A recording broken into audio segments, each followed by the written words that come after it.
So we were interested in the decline in European attitudes towards China in 2020, and also in the rise of COVID-related hate crimes in Europe directed against Asians.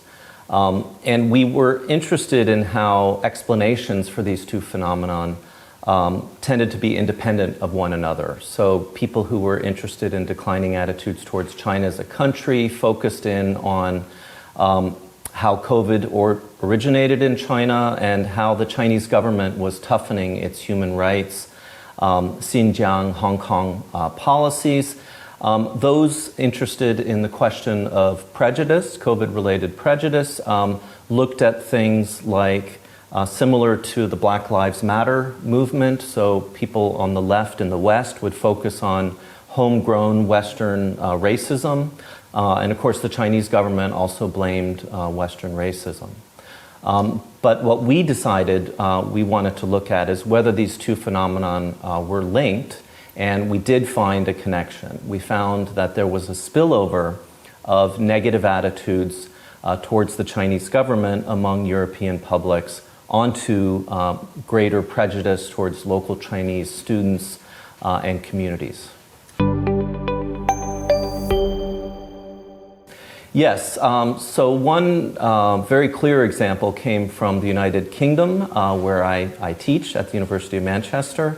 What we saw was very clear that people who had more negative attitudes towards Chinese human rights and foreign policies also tended to have much more negative attitudes towards local Chinese students and communities. This effect, though, was not the same for all groups. We found actually that the left and right differed within the UK, and we also found this in other European countries that we studied. Specifically, what we found is that the spillover of those negative attitudes was greater among Britons on the right, on the conservative end of the political spectrum. And we think that this makes sense from a psychological perspective, as there is quite a bit of existing research on what is called the motivation to avoid prejudice, which is very clearly stronger on the left. So progressives, there was less spillover of these negative attitudes towards the government onto local Chinese on the British left. I think a major takeaway is to recognize that obviously racism was a driver of COVID-related anti-Asian prejudice and discrimination in Europe. So sort of deep-seated racism that exists in most countries. Europe is no exception. However, there was also this element that had to do with deteriorating attitudes towards the Chinese government.